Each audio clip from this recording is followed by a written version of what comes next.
So memory gland is very very important for the NEET exam. जैसे मुझे अपने अनुभव से पता चल रहा है कि मेमोरी ग्लैंड से क्वेश्चंस आते हैं। इससे क्वेश्चन बहुत ही सिंपल पूछे जाते हैं कि मेमोरी ग्लैंड का ग्रोथ एंड डेवलपमेंट कैसे होता है। तो memory gland is a modification of the sweat gland. It is a modification of the sweat gland to produce a milk after child birth. तो जैसे चाइल्ड बर्थ होता है तो उस समय मिल्क का प्रोडक्शन होता है, उसके पहले मिल्क का प्रोडक्शन नहीं हो सकता है। वैसे एक होता है कि जो प्रेग्नेंट फीमेल होती है तो ऐसा बहुत ही कम, मतलब approx 10 to 20% in female, pregnant female के ब्रेस्ट से मिल्क कभी कभी आ जाता है, and this is called witch milk. आप MBBS में जाके पढ़ेंगे इसके बारे में। It is due to the hormonal action. थोड़ा बहुत मिल्क की सिक्रेशंस होता है, ज़्यादा नहीं होता है। वैसे तो सबसे ज़्यादा सिक्रेशन जो होता है मिल्क का बर्थ के बाद ही होता है। They are present in both the sexes, male and female. The mammary gland is और breast is present in both the sexes, male and female, but it is the functional only in the female. Female के अंदर functional होता है ताकि अपने young one को feed कर सके, उसको केयर कर सके, उसे न्यूट्रिशन पहुंचा सके। आपको ये भी पता होगा कि बर्थ के 6 महीने तक मम्मी का ही दूध बहुत ही ज़रूरी होता है बच्चे के ग्रोथ एंड डेवलपमेंट के लिए, बच्चे के विकास के लिए, बच्चे के मानसिक संतुलन के लिए। तो mother's milk is very very essential for the newborn up to the 6 month. और क्योंकि उसके अंदर बहुत सारे न्यूट्रिएंट्स होते हैं जो हर एक एस्पेक्ट्स में बच्चे का ग्रोथ होता है। करीब 15 से 20 लोब्यूल्स होते हैं present in the each breast, and each breast having a nipple. हर एक ब्रेस्ट के पास एक निपल होता है which is opening where the milk is immersed out. तो इस निपल के थ्रू मिल्क इमर्जेड आउट होता है। तो यहाँ पे जो डेवलपमेंट वाला फेज है वो काफ़ी इम्पॉर्टेंट है कि डेवलपमेंट कब कब होता है। जैसे आपको पता है कि प्रिकर्सर्स प्यूबर्टी, कोई भी गर्ल प्यूबर्टी स्टेज में आती है तो the estrogen hormone is responsible for the growth of the breast. वैसे क्या होता है कि अगर हम प्यूबर्टी के साइन देखें तो there is a breast bud रहता है, and this breast bud is slowly increases and it form a complete breast due to the presence of estrogen. तो एस्ट्रोजन के वजह से एक कंप्लीट ब्रेस्ट का डेवलपमेंट होता है, यानी एस्ट्रोजन इज अ की hormone, is responsible for the growth of the breast. जैसे कोई महिला प्रेग्नेंट हो जाती है तो उस समय प्रोलैक्टिन बहुत बड़ा रोल प्ले करता है ताकि उसका ग्रोथ हो सके, यानी प्रेगनेंसी के टाइम में भी ब्रेस्ट में ग्रोथ होता है। और जैसे चाइल्ड बर्थ हो जाता है तो oxytocin which is releases from the posterior lobe of pituitary and they stimulate they internal contract the breast. Internal contract करेगा और जो भी मिल्क है वो बाहर निकालने में मदद करेगा। तो ये 3 हार्मोन के बारे में जानना आपके लिए बहुत ही जरूरी है। Estrogen is during the puberty, prolactin during the pregnancy, and after the childbirth the oxytocin is play a important role to excrete it out, to release it out the milk from the breast. So this is very very important। इसलिए oxytocin को milk let down factor कहते हैं। Milk let down factor का मतलब ये होता है कि मिल्क निकालने में मदद करता है। तो अब अगर हम बात करें कि ब्रेस्ट के साइज और शेप किस चीज़ों से निर्भर करता है, तो ब्रेस्ट के साइज और shape, connective tissue and adipose tissue, they provided the shape of the breast, but apart from the connective tissue and adipose tissue there are lot of things which is regulate the shape of the breast. The shape of the breast is regulated by the genetics. This is very very important. Mother और maternal पे पूरा का पूरा आधारित रहता है shape of breast का। जैसे मदर का ब्रेस्ट होगा वैसे ही गर्ल का ब्रेस्ट हो सकता है। तो it is all about the genetics. Second one is a diet. Diet is play a vital role in a growth and development of the breast. और recent scenario में अगर मैं बताऊं तो breast cancer is a quite common in whole world, even US से लेके India तक हर जगह breast cancer काफ़ी common है। तो इसके पीछे क्या कारण है? अगर आप ब्रेस्ट कैंसर के अगर एक स्टैटिकल डाटा देखेंगे, अगर आप MBBS करेंगे तो आपको वो सब चीज़ डाटा भी थोड़ा सा नॉलेज होना चाहिए, बट मैं आपको डाटा शेयर करता हूँ यहाँ पे कि अगर आप देखेंगे तो जितनी भी अर्बन एरिया की फीमेल होती हैं जितने भी शहरी एरिया की महिलाएं होती हैं उनमें ब्रेस्ट कैंसर के चांसेस थोड़े से बढ़ जाते हैं rather than rural area, but ये हमेशा सही नहीं होता है। बट मेजोरिटी ऑफ केसेस में ऐसा देखा गया है कि the breast cancer is reported in the urban area के अंदर, और इसके रिस्पॉन्सिबल चीज़ है डाइट। अगर आप अपने डाइट में बहुत ज़्यादा फैटी लेते हैं, ऑयल लेते हैं, तो देखिए होता क्या है कि the estrogen is keep on rising during the entire your before the menopause के पहले आपका एस्ट्रोजन बहुत पीक रहता है। बहुत ही सोचने वाली चीज़ है। Bio is not a history to memorise all the things, bio is a real science. इसका मतलब समझना पड़ेगा। तो मीनोपॉज जैसे होता है, मीनोपॉज जैसे स्टॉपेज ऑफ एमसी होता है, तो उस समय आपका एस्ट्रोजन बहुत पीक रहता है। और यूं कहें कि अगर कोई महिला इसलिए दिखती है क्योंकि उसके अंदर एस्ट्रोजन होता है। एस्ट्रोजन अगर ना हो तो फीमेनाइन कैरेक्टर डेवलप नहीं होगा, फीमेल वाला कैरेक्टर डेवलप नहीं होगा। एस्ट्रोजन ना हो तो ब्रेस्ट डेवलप नहीं होगा, ब्रेस्ट डेवलप नहीं होगा तो फीमेल वाला कैरेक्टर नहीं डेवलप होगा। अगर एस्ट्रोजन ना हो तो आवाज़ में चेंजेस नहीं आएंगे, और अगर एस्ट्रोजन ना हो तो चेहरे पर पूरे बाल आ सकते हैं। आपने देखा होगा कि मेनोपॉज फीमेल जितने भी होती हैं उनके चेहरे पे बाल आ जाती हैं। दादी को देखो, नानी को देखो, बहुत सारी दाढ़ी आने लगती है, because the estrogen is down. क्योंकि एस्ट्रोजन नहीं है तो आप मेल की तरफ शिफ्ट हो जाओगे, राइट। मेल इसलिए मेल है क्योंकि उसके अंदर टेस्टोस्टेरोन है, तो इसलिए फीमेल इसलिए है क्योंकि उसके अंदर एस्ट्रोजन है। एस्ट्रोजन इन अ फेमिनाइन हार्मोन। तो अब क्या होगा कि आपके थ्रू आउट लाइफ एस्ट्रोजन तो बढ़ा हुआ है। और एस्ट्रोजन का एक और फायदा ये होता है कि जब तक आपकी बॉडी में एस्ट्रोजन रहेगा आपको कार्डिक रिलेटेड प्रॉब्लम होने के चांसेस कम रहेंगे। ऐसा नहीं कि नहीं होगा, बहुत सिनेरियो में रिपोर्टेड है, बट लिटिल बिट लोअर। आप देखेंगे कि male are very prone to the cardiac related problem like hypertension, coronary artery disease, heart से संबंधित बीमारियां। बट फीमेल में हार्ट से संबंधित बीमारियां नहीं होती है, because this estrogen is protect the overgrowth of the fatty acid, overgrowth of cholesterol, overgrowth of the anythings which is deposits inside the artery, right? Artery के अंदर क्या होता है कि इनको रोकने में मदद करता है। तो आप तो महिला अगर हैं तो आप तो हार्ट डिजीज से बच जाएंगे, तो ब्रेस्ट कैंसर से नहीं बच पाएंगे, because all the fat are deposited inside the breast will be bulky and this is a main prone to be the breast cancer or anything, right?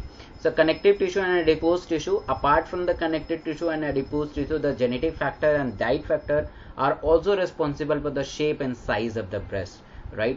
यहाँ पे अगर डायग्राम देखेंगे, this is diagram is exactly in the NCERT, और जो भी breast होता है 12 to 6, मतलब हम काउंट करते हैं ना रिब्स को, तो रिब्स को जैसे काउंट करेंगे तो 12 to 6 पे इसका मतलब कि ओरिजिन रहता है, 12 to 6 तक आता है।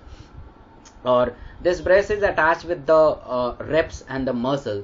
तो जो चेस्ट के मसल्स होते हैं they are called pectoralis major muscle, और आप पेक्टोरालिस मेजर को हटाएंगे जब आप एनाटमी में जाएंगे, आप फर्स्ट ईयर एमबीबीएस में जाएंगे, तो पेक्टोरालिस ब्रेस्ट के डाइसेक्शन भी करना होता है। तो जैसे ही आप हटाएंगे पेक्टोरालिस मेजर तो आपको पेक्टोरालिस माइनर मसल आएगा, और पूरी ब्रेस्ट का जब डाइसेक्शन करेंगे तो आपको ये जो व्हाइट नजर आ रहे हैं यहाँ पे, this is a fat actually, तो बहुत पीला नजर आएगा। यस, आप काटेंगे तो आपको खून नहीं नजर आएगा, पीला आएगा, because there is a adipose tissue and fat deposit over here, right. यहाँ पे बहुत सारे आप देख पा रहे हैं, this is a mammary duct, बहुत सारे डक्ट्स आके कंबाइंड होते हैं, and this is called small tubules, और सारे लैक्टिफेरस डक्ट कंबाइंड होके हमारे निप्पल के थ्रू बाहर आ जाते हैं। तो दिस इज मेन पार्ट। सो अब जो सबसे महत्वपूर्ण चीज है जो मुझे लगता है कि हमारे पूरे वर्ल्ड में सबसे कॉमन है, that is called breast cancer. Actually क्या होता है कि जब भी अगर हम किसी भी सेक्सुअल रिलेटेड थिंग्स के बारे में बात करें या इवन ब्रेस्ट के बारे में बात करें, तो lot of people are very shy in nature, they are not show the breast, they are not explain कि मेरे ब्रेस्ट में टेंडरनेस है, मेरे ब्रेस्ट में खुजली है, या मेरे ब्रेस्ट में चेंजेस आ रहे हैं, दे आर नॉट, क्योंकि उनको बहुत शर्म आती है। बट आपको ये ध्यान रखना चाहिए कि इंडिया जो है हमारा सेकेंड मोस्ट पॉपुलेटेड कंट्री है पूरे वर्ल्ड में, और पॉपुलेशन आपको पता ही है क्यों होगा, population is directly link with the sexual activity.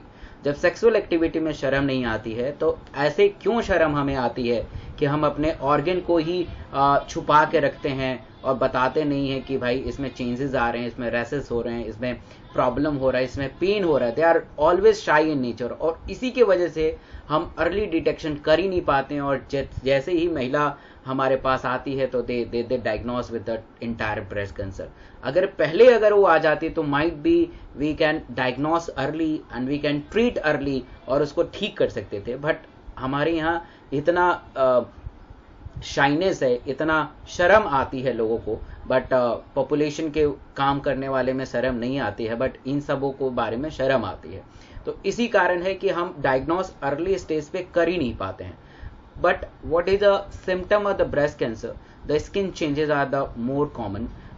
You have अगर आप आपके फैमिली हिस्ट्री में किसी को ब्रेस्ट कैंसर है तो आपको हर एक सप्ताह में अपना सेल्फ ब्रेस्ट एग्जामिनेशन करना बहुत ही जरूरी है। And this is called self examination of breast. ठीक है, breast self examination, this is एक ट्राइएज होता है। उस ट्राइएज का सबसे बड़ा अहम पार्ट होता है कि ब्रेस्ट सेल्फ एग्जामिनेशन। तो how can you examine the breast, right? तो जो पाम होता है, पाम से आपको पूरे ब्रेस्ट को एग्जामिन करना होता है। जैसे क्लॉकवाइज एग्जामिनेशन करना होता है। जैसे let's suppose this is a clock और यहाँ पे सेंटर है, तो सेंटर पे मान लीजिए निप्पल है, तो आपको यहाँ से स्टार्ट करना है। पहले पेरिफेरी पे चारों तरफ पाम से घुमाना है, ऐसे घुमाएंगे। फिर उसके नीचे थोड़ा पेरिफेरी से घुमाना है, फिर उसके नीचे निप्पल के अराउंड घुमाना है। पहले पेरिफेरी पे घुमाना है, फिर उसके नीचे, फिर उसके नीचे, फिर उसके नीचे। इससे आपको क्या होगा कि ब्रेस्ट के एग्जामिनेशन को बहुत ही अच्छे से कर पाएंगे।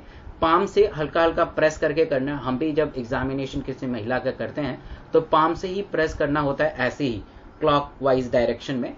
और अगर कुछ एबनॉर्मलिटी नजर आता है, देख रहे हैं ये महिला पाम से कर रही है, कुछ गांठ नजर आता है, तो तुरंत किसी डॉक्टर के पास आपको मिलना चाहिए।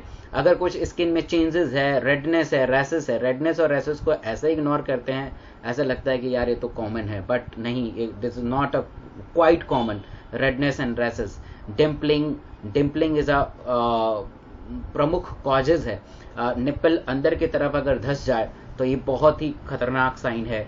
पुल इनसाइड द निप्पल बिल्कुल अंदर तरफ जा रहा है, लंप हो जा रहा है, तो this is also a sign of the breast cancer and you have to report a qualified doctor कि वो देख के बता सकें, एग्जामिन करके बता सके कि क्या है, because it is quite common in whole world including the India.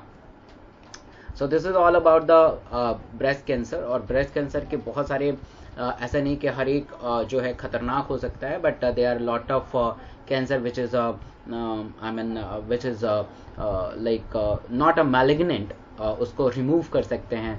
We have a breast conservative surgery also, breast conservative surgery BCS, और उसको हम ब्रेस्ट को कंजर्व करके सर्जरी भी कर सकते हैं। तो lot of things are there. तो अगर कुछ है तो आपको रिपोर्ट करना चाहिए। Now we are talking about the menstrual cycle, another very important topic, the menstrual cycle. Again very important topic. इससे नीट में क्वेश्चंस आने की प्रोबेबिलिटी बहुत बढ़ जाती है, बहुत ज़्यादा बढ़ जाती है। So it is characterized by the female belonging to the primate mammals.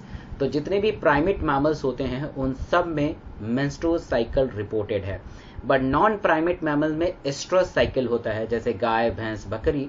और वो जब वो एस्ट्रस साइकिल में आते हैं तब उनमें हीट पीरियड एक जनरेट हो जाता है, और जो फार्मर होते हैं वो लेके जाते हैं और कॉपुलेशन कराते हैं। That estrus cycle is related to the copulation, while the menstrual cycle is not related to the copulation, it is a different one. So what is the definition? It is a periodic change occur in the female reproductive tract. और जैसे आप सबको पता है कि menstrual cycle सिर्फ और सिर्फ यूट्रस, वजाइना में नहीं होता है, अप्रॉक्स 80% पार्ट ओवरी के अंदर होता है। ओवरी के अंदर सारे के सारे गैमेट्स बनते रहते हैं। आपको ये भी पता होगा कि एग नेस्ट होता था, प्राइमरी फॉलिकल्स बनता है, सेकेंडरी फॉलिकल्स बनता है, टर्सरी फॉलिकल्स बनता है, ग्राफिन फॉलिकल्स बनता है, corpus luteum, corpus albicans, they are all event are take place inside the ovary. और यूट्रस में the lower portion of endometrium is grow, और वो शेडेड आउट होता है, और उससे सारा के सारा ब्लीडिंग होता है। लोअर पोर्शन ओनली, पूरा का पूरा एंडोमेट्रियम नहीं। They start approx 12 to 15 year, but can be start in early age that is called precursor puberty as well, or due to the some hormonal activity, because menstrual cycle is totally hormonal action. So इसमें बहुत सारे irregularities देखने को मिलते हैं, बहुत सारा problem देखने को मिलते हैं, because it is depend on the hormone, और ऐसी चीज़ जो कि हार्मोन पे डिपेंड होती है तो irregularity तय है. तो they start approx 12 to 15 years till to 55 to 60 years, and MC stop during the pregnancy. Pregnancy अगर कोई प्रेग्नेंट महिला होती हैं तो उनमें MC नहीं होता है, कारण मैं बाद में बताऊंगा. And after the menopause obvious है. एक क्वेश्चन आता है कि it occur due to the secretion of hormone from the ovary and the corpus luteum. The hormone are responsible for the menstrual cycle is FSH, that is a follicular stimulating hormone, LH that is luteinizing hormone, और जो है estrogen and progesterone. तो there are 4 hormone which are responsible for the menstrual cycle. इससे बहुत बार question आया है.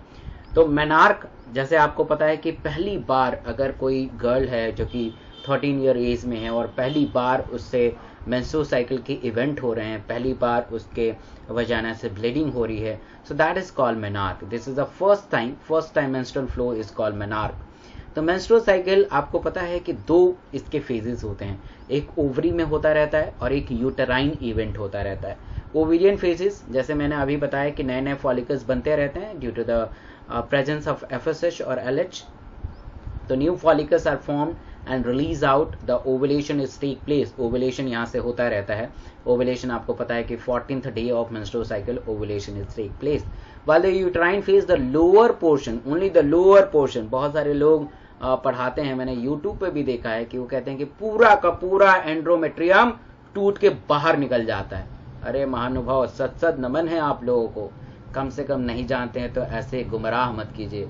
पूरा endometrium अगर टूट के निकल जाए तो लेडी प्रेग्नेंट ही नहीं होगी. और यही इनफर्टिलिटी क्लिनिक में बहुत ज़्यादा होता है कि अगर बहुत हैवी ब्लीड कर रही है कोई फीमेल और करीब 3, 4, 5 सालों से, तो उसका एंड्रोमेट्रियम काफ़ी पतला हो जाता है और पतले होने के कारण इम्प्लांटेशन नहीं हो पाता है. अगर इम्प्लांटेशन ना हो तो लेडी प्रेग्नेंट ही नहीं होगी. समझ रहे हो? तो only the lower portion is proliferated and it shedded out and release the blood. The inner layer of endometrium is grow and finally shedded out and release the blood. ये बहुत पहले मैंने आप सबको पढ़ाया भी है, तो इसको थोड़ा सा आप ध्यान देंगे तो आप समझ पाएंगे, सीख पाएंगे कि क्या है ये.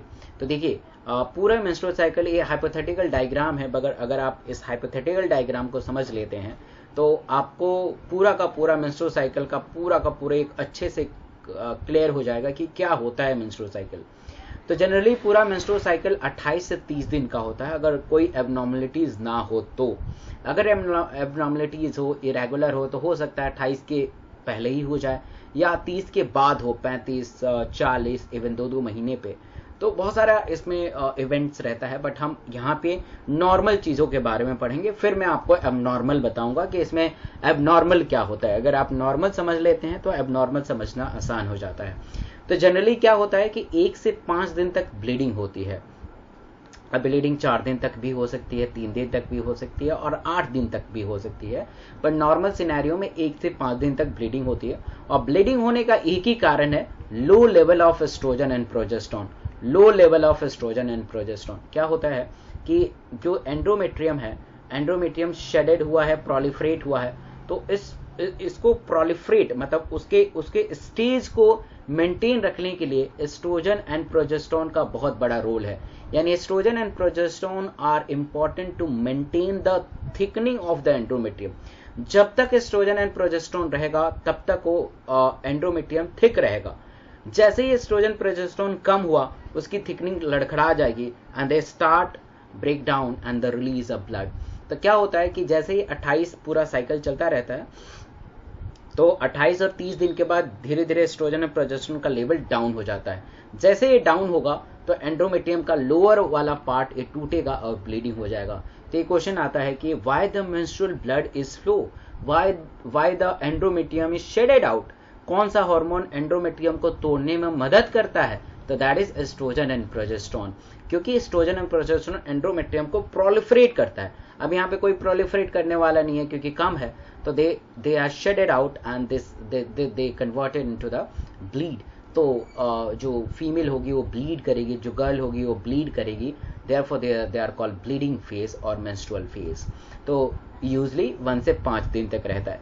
5 से 15 दिन तक ये पूरा आप अब यहाँ तक तो सीधा vagina, this phase is totally related to the vagina and the uterus, vagina और यूट्रस से रिलेटेड है। बट एक बार खत्म हो गया तो ये पूरा का पूरा जो फेज आप देखेंगे मेंस्ट्रुअल साइकिल का पूरा ये 5 से लेके जब तक नया मेंस्ट्रुअल साइकिल नहीं आ जाता, तब तक जब तक नेक्स्ट मेंस्ट्रुअल साइकिल नहीं आ जाता, ये पूरा का पूरा ओवरी के अंदर होता है।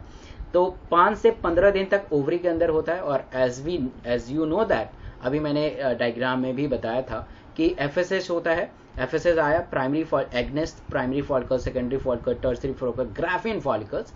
और 14 दिन, लेट सपोज 1 मई को ब्लीडिंग हुआ, 5 मई तक ब्लीडिंग रहेगा। और उसके 14 मई के अराउंड, देखिए पूरा डेट तय तो नहीं है, बट नॉर्मल सिनेरियो में 14 मई के अराउंड एलएच का लेवल बढ़ जाता है। एलएच का लेवल बढ़ेगा, एलएच का लेवल पीक होगा तो ग्राफिन फॉलिकल रप्चर होगा और इससे सेकेंडरी ओसाइड और ओवम बाहर निकलेगा। और यहीं पे फिम्ब्रे प्रेजेंट होते हैं, मतलब कुछ इस प्रकार। यहाँ पे फिम्ब्रे, ये ओवरी है, यहाँ पे फिम्ब्रे प्रेजेंट होगा और एग एम्पुला इस्थमस के जंक्शन में चला जाएगा। तो that is ovulation is take place around the 14th day of menstrual cycle because the LH surge इसे बोलते हैं। जैसा ये भी आप जानते हैं कि जो ग्राफिन फॉलिकल्स का लेयर होता है, the outer layer is called theca externa.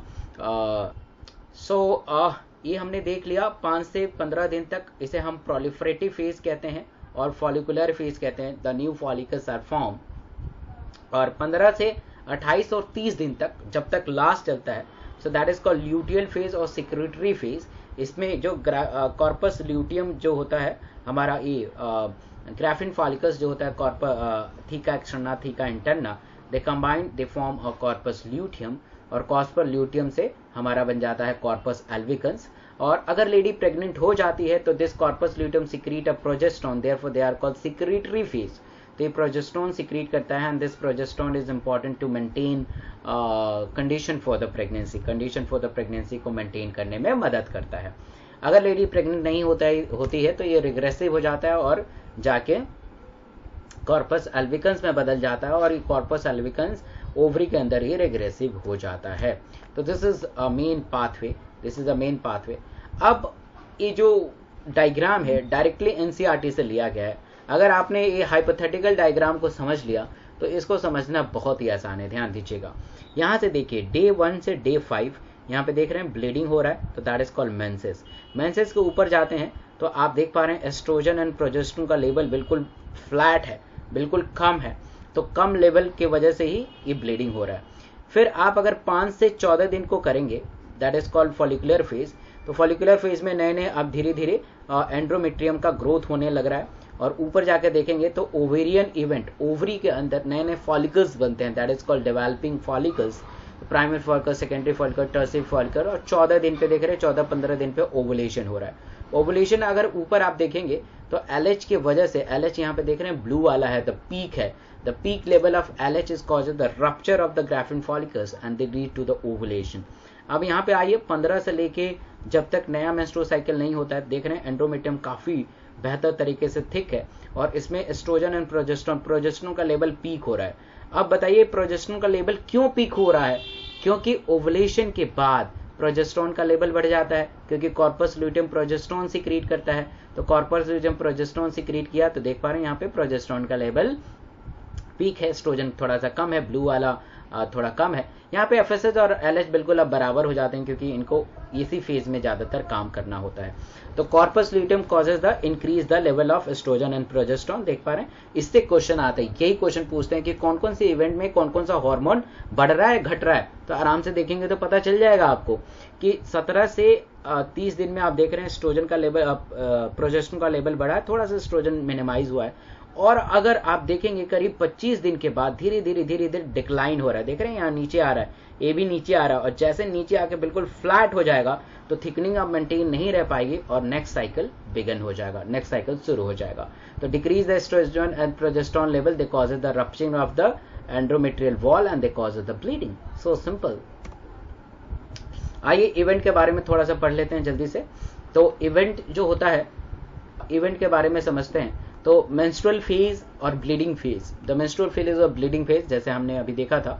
तो they phase last for the 5 to 7 days of the total entire menstrual cycle, and due to the low level of estrogen and progesterone, low level of estrogen and progesterone है, तो the thickening of endometrium is not maintained and it is breakdown to causes the bleeding.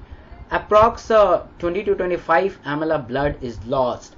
Approx every day करीब 20 से 25 ml blood का loss हो जाता है।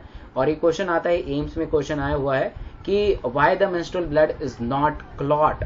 So the uterus secrete anticoagulant, that is the antifibrinogen, so the menstrual blood is not clot. अगर ये clot हो जाएगा तो बहुत ज़्यादा दिक्कत हो जाएगी, बिकॉज इन्फेक्शन के चांसेस बढ़ जाएंगे। फॉलिकुलर फेज के बारे में अगर हम बात करें कि क्या होता है फॉलिकुलर फेज, राइट, तो follicular phase it lasts for the 5 to 15 day of total menstrual cycle. The new follicles are formed in this phase under the action of FSH, and at the 14th day of menstrual cycle, the level of LH increases, called the LH surge, and this is called rupture of Graafian follicles, called the ovulation. So if the copulation is take place, अगर copulation हो जाता है on the 14th day, the chances of pregnancy is very high, right? तो ये होता है secretory phase। इसके बाद वाला secretory phase था। After ovulation, the follicular cells they form a corpus luteum, theca externa, theca interna से बन रहा था, and LH stimulate the corpus luteum to secrete a progesterone hormone. So this progesterone hormone is called hormone of pregnancy, and since it causes the thickening of endometrium, since it is called thickening of endometrium, right? So this is all. कुछ terms होते हैं और कुछ बीमारी होती हैं, यहाँ पे डिस्कस करेंगे। पहली बार अगर मेंस्ट्रुअल साइकिल आता है तो उसको हम मेनार्क बोलते हैं। अगर मेंस्ट्रुअल साइकिल नहीं होता है उसको ए मैनेरिया बोलते हैं। ए का मतलब होता है एब्सेंट और मैनेरिया का मतलब होता है मेंस्ट्रुअल साइकिल। तो ए मैनेरिया का मतलब होता है कि this is the absence of menstrual cycle. ये बिफोर प्यूबर्टी हो सकता है, प्यूबर्टी के पहले मेंस्ट्रुअल साइकिल नहीं होता है। ड्यूरिंग प्रेगनेंसी होता है। प्रेगनेंसी में क्या होता है कि एंडोमेट्रियम के साथ एक मेम्ब्रेन का फॉर्मेशन हो जाता है, तो एंडोमेट्रियम का ग्रोथ नहीं हो पाता है। And after the menopause, that is called 55 year old, तो that is called amenorrhea. Menopause का मतलब ये होता है मेनोपॉज का मतलब ये होता है कि that is the absence of menstrual cycle. Absence of menstrual cycle is called menopause. और डिसमेनेरिया का मतलब होता है पेनफुल मेंस्ट्रुअल साइकिल। अब देखिए दो टाइप का मेंस्ट्रुअल साइकिल होता है, एक तो दर्द भरा मेंस्ट्रुअल साइकिल और बिना दर्द रहित मेंस्ट्रुअल साइकिल। अगर दर्द भरा है तो इसका एक इंडिकेशन है कि आप ओवुलेशन फेज में है, यानी आपके ओवरी से ओवुलेशन होता है। दर्द के कारण है प्रोस्टाग्लैंडिन। प्रोस्टाग्लैंडिन एक नामक केमिकल होता है जो आपके यूट्रस को बहुत ही तेजी से कंट्रैक्ट करता है। तो प्रोस्टाग्लैंडिन ऊपर के साइड को पे ज्यादा काम करता है, तो यूट्रस को एक कॉन्ट्रैक्ट करने में मदद करता है। और जैसे यूट्रस कॉन्ट्रैक्ट हो रहा है तो क्रामिक पेन होता है, बहुत ज्यादा पेन होता है, और they causes the evacuation of the all blood. So it is quite common in young female, और ये समय के साथ धीरे धीरे ठीक हो जाता है और इसको ज़्यादा टेंशन नहीं है। बहुत सारे लोग कहते हैं कि अगर आप मेंस्ट्रुअल साइकिल में दवाई लेते हैं तो आपका मेंस्ट्रुअल साइकिल बिगड़ जाता है। इंडिया में डॉक्टर को छोड़ के बाकी सारे लोग डॉक्टर हैं, वो एक्सपर्ट हैं, they are menstrual cycle expert, they are breast expert, बहुत सारे एक्सपर्ट्स हैं। तो वो लोग बताते हैं, बट ऐसा नहीं है। Meftal Spas is quite helpful to prevent the action of the prostaglandin, और मेप्टल एस्पास ले सकते हैं, कोई ज़्यादा इसमें इश्यूज नहीं होता है। कुछ क्वेश्चन करते हैं, नीट में आया हुआ क्वेश्चन है। इनफर्टाइल ह्यूमन फीमेल फर्टाइल है, approximately on which day of menstrual cycle does ovulation is take place? It's quite easy question. It take place around the 14th day of menstrual cycle. दूसरा है the menstrual flow occur due to the lack of. Menstrual flow किसके through lack होता है? So answer is progesterone hormone.